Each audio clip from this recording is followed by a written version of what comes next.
दरवाजे पर जोर जोर की दस्तक और डरावनी आवाजों से अब हवेली की दीवारें भी गूंजने लगी थी और आवाजें अब हवेली के बाहर तक आने लगी थी।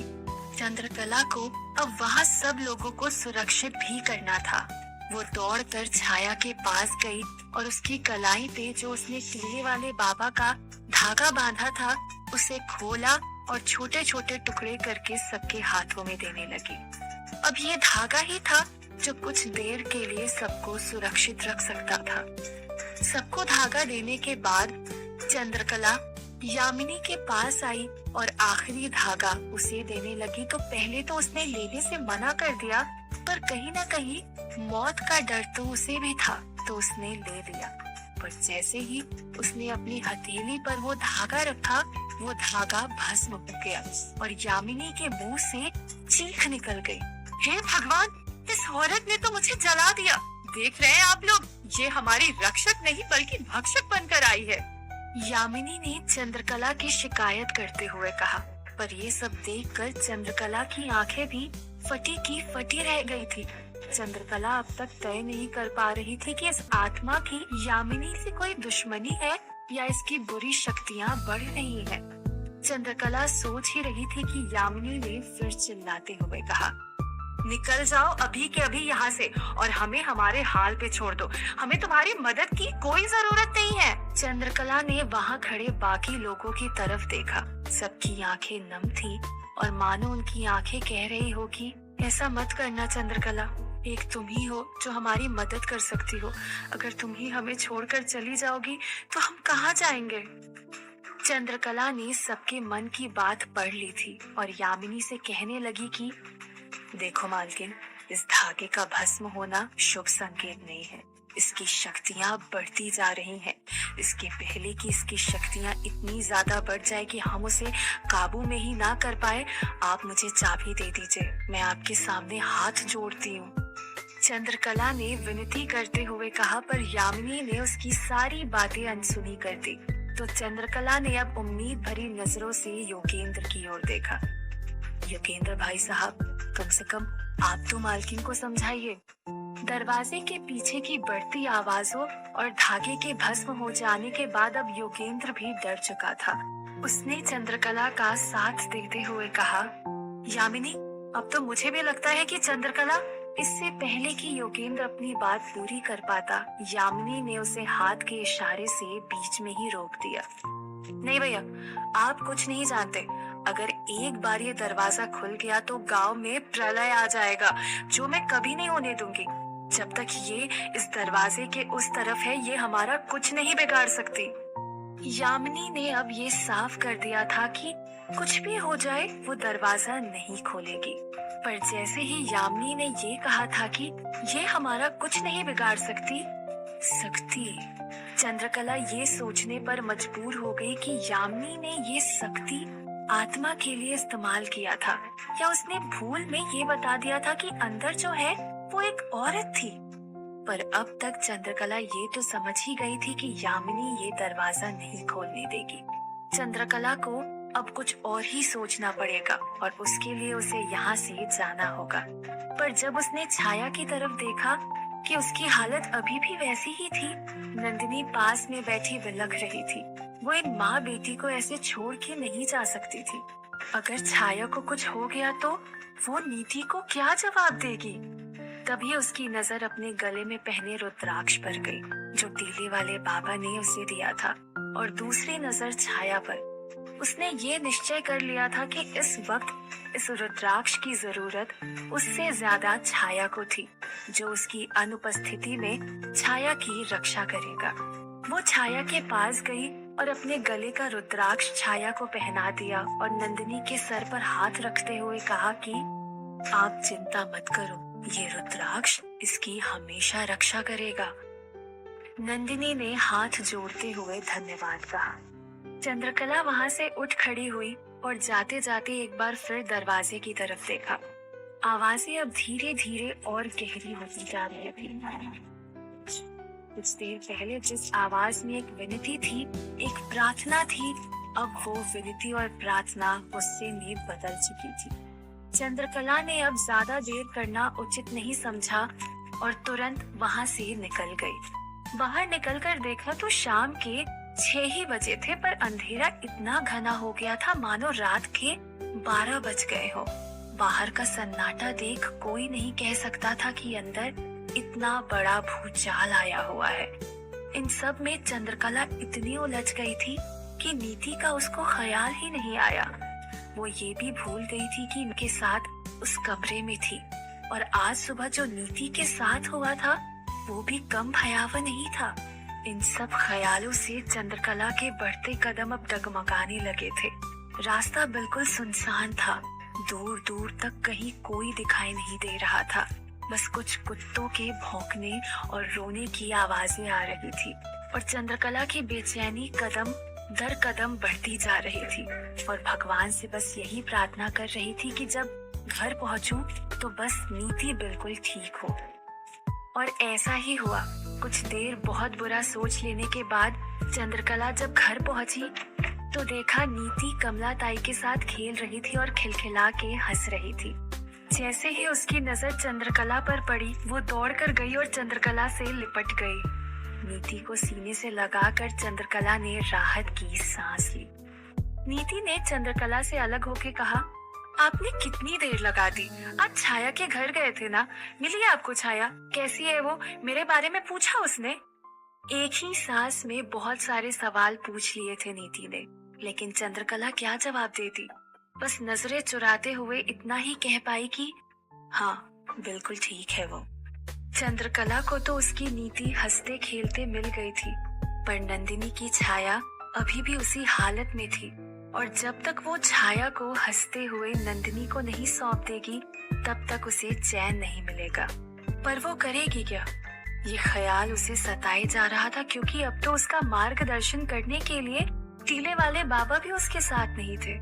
ऐसे में चंद्रकला का सिर्फ एक ही सहारा था, वो थी काली माँ। चंद्रकला ने अखंड जोत जलाई और काली माँ की मूरत के आगे बैठ गई और प्रार्थना करने लगी कि माँ, अब तो तुम ही कोई रास्ता दिखाओ। तभी उसे कुछ याद आया और झटके से उसकी आंखें खुल गई। चंद्रकला को कुछ समाधान दिखाई दिया, पर उसकी आंखों में झलक रही चिंता ये साफ कह रही थी कि शायद वो इस समाधान के पक्ष में बिल्कुल नहीं थी, क्योंकि एक समस्या से निजात पाके दूसरी समस्या को न्योता देना कोई समाधान नहीं होता। वो खुद से सवाल करने लगी कि क्या यही एक रास्ता है? क्या जिन रहस्यों को सालों पहले दफना दिया गया था उनको फिर से बाहर निकालना पड़ेगा? हालांकि चंद्रकला ये रास्ता नहीं अपनाना चाहती थी, पर इसके अलावा उसके पास कोई दूसरा रास्ता नहीं था। और एक सच ये भी था कि वो नीति के सामने ये नहीं कर सकती थी, इसीलिए उसको नीति के सोने का इंतजार करना होगा। चंद्रकला ने नीति को खाना खिलाया और अपने पास में लेटा के सुलाने लगी। कुछ देर में ही नीति को नींद आ गई। अब चंद्रकला को अपने काम को अंजाम देना था। नीति चंद्रकला से लिपटकर सोई हुई थी, इसीलिए चंद्रकला ने बिल्कुल अधर से नीति को अपने से अलग किया और बगल में सुला दिया।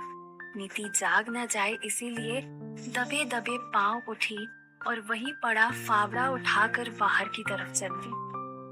जैसे ही चंद्रकला ने फावड़ा लेकर बाहर कदम रखा, एकाएक तेज मूसलाधार बारिश होने लगी। बिन मौसम और बिना कोई बादलों के बारिश हो जाना किसी को भी अचंभित कर सकता था, पर चंद्रकला बिल्कुल अचंभित नहीं हुई, क्योंकि उसे तो पहले से ही अंदेशा था कि ऐसा ही होगा। चंद्रकला फावड़ा लेकर अपने घर के पीछे की तरफ गई, जहाँ कुछ सामान रखा हुआ था।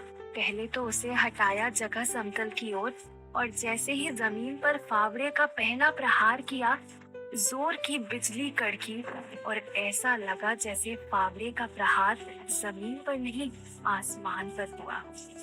एक काला साया जो हर रोज चंद्रकला के घर के ऊपर मंडराता रहता है, उसने फिर चंद्रकला के घर के ऊपर दस्तक दी।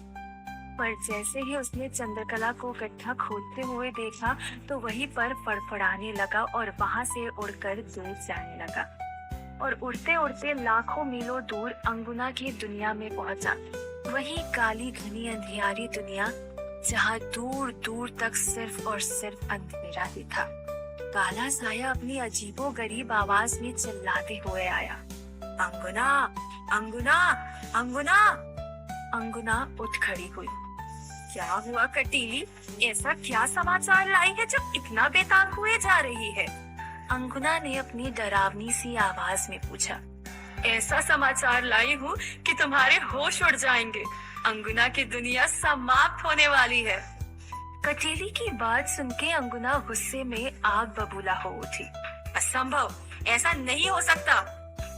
ऐसा ही हो रहा है। आपसी समझौते के बाद जिस किताब को हमेशा हमेशा के लिए दफना दिया गया था, चंद्रकला उसी किताब को खोदकर वापस बाहर निकाल रही है। कटीली ने अपनी बात पूरी करते हुए कहा। चंद्रकला! अंगुना इतनी जोर से चिल्लाई कि दूर दूर तक सब कुछ गूंज गया। आसपास चारों तरफ चील और कौवों की आवाजें सुनाई देने लगी। चंद्रकला, हमने अपना वादा निभाया था। तुम्हें भी अपना वादा निभाना चाहिए था, पर तुमने नहीं निभाया और इसकी सजा मिलेगी। सिर्फ तुम्हें ही नहीं, मायापुर के लोगों को भी। अंगुना गुस्से में चिल्लाते हुए बोली। चंद्रकला ने 5-6 फीट गहरा गड्ढा खोद लिया था और थक कर चूर हो चुकी थी। ऐसा लग रहा था जैसे अब फावड़ा उठाने की भी हिम्मत नहीं बची थी उसमें।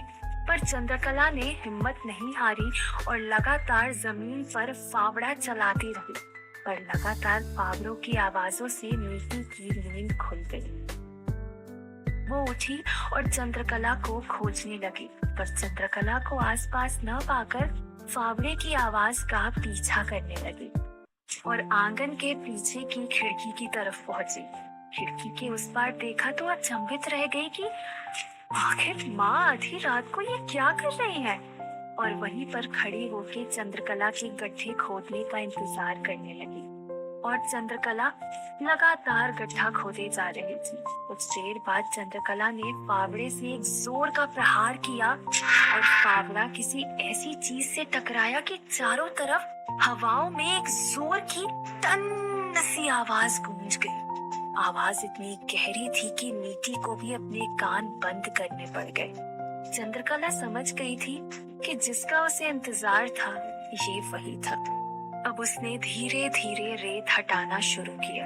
कुछ देर बाद नीचे झुकी और जब वापस उठी तो उसके हाथ में एक सोने का डब्बा था, जिसकी चमक इतनी ज्यादा थी कि अंधियारी रात में भी उसने चारों तरफ रोशनी करती थी। ऐसा लग रहा था मानो कोई उसे देख ले तो शायद उसकी आंखें चौंध जाए। नीति ये सब देख रही थी और बिल्कुल अचंभित थी। चंद्रकला ने उस डब्बे को खोला और उसमें से एक फटी पुरानी किताब निकाली। चंद्रकला ने उस डब्बे को वहीं पर रख दिया और किताब को लेकर एक ओट में आ गई जहां बारिश से बचा जा सके। ये किताब कोई मामूली किताब नहीं थी। इस दुनिया से पूरी तरह दैत्य और बुरी शक्तियों को मिटाने के लिए हजारों साल पहले 108 ऋषियों ने मिलकर कुछ सालों तक तपस्या की थी और फिर उस तपस्या से मिले समूचे ज्ञान को इस किताब में संजो दिया। इस किताब में हर बुरी शक्ति से निपटने का हल था और उस बुरी शक्ति को समाप्त करने का उपाय भी। और धीरे धीरे बुरी शक्तियों का अंत होने लगा था। ऐसे में बुरी शक्तियाँ अपनी जान की गुहार लगाते हुए सब ऋषियों के पास गई और आखिर में ये समझौता हुआ कि बिना किसी कारण कोई भी बुरी शक्ति किसी को तंग नहीं करेगी। सब अपनी अपनी दुनिया में रहेंगे और इस किताब की शक्तियों का इस्तेमाल नहीं किया जाएगा। और उसके बाद इस किताब का कभी इस्तेमाल नहीं हुआ। आखिर में ये किताब ऋषि अर्थवा के पास थी और कुछ साल पहले ऋषि अर्थवा और चंद्रकला ने मिलकर इस किताब को हमेशा हमेशा के लिए दफना दिया था, ताकि ये कभी किसी गलत हाथों में ना चली जाए।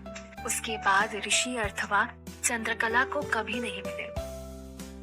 पर आज जब चंद्रकला के पास ना ही तो ऋषि अर्थवा का साथ था, ना ही टीले वाले बाबा का, और उस आत्मा को मुक्त करना भी जरूरी था। ऐसे में मजबूरन चंद्रकला को सालों पहले दफनाई इस किताब को वापस बाहर निकालना पड़ा और चंद्रकला इस किताब में अपनी समस्या का हल ढूंढने लगी। खिड़की से नीति भी सब कुछ देख रही थी। चंद्रकला किताब के पन्ने पलट रही थी। पन्ने पलटते पलटते वो एक पन्ने पर आकर रुक गई और उसकी आंखें फटी की फटी रह गई कि उस दरवाजे के पीछे की आत्मा का पता लगाने के लिए चंद्रकला को प्रतिष्ठी यज्ञ करना पड़ेगा। चंद्रकला को अब ये डर सताने लगा था कि कहीं वो दलदल में तो नहीं धंसती जा रही। पहले तो इस किताब को निकालना और अब ये प्रतिष्ठी यज्ञ। चंद्रकला ये सोचने लगी कि उसे ये करना चाहिए या नहीं। आखिर क्या है प्रतिष्ठी यज्ञ? क्या चंद्रकला प्रतिष्ठी यज्ञ से हवेली के भीतर बसी आत्मा का पता लगा पाएगी और अंगुना के इस गुस्से की आग में अब कौन कौन चपेट में आएगा?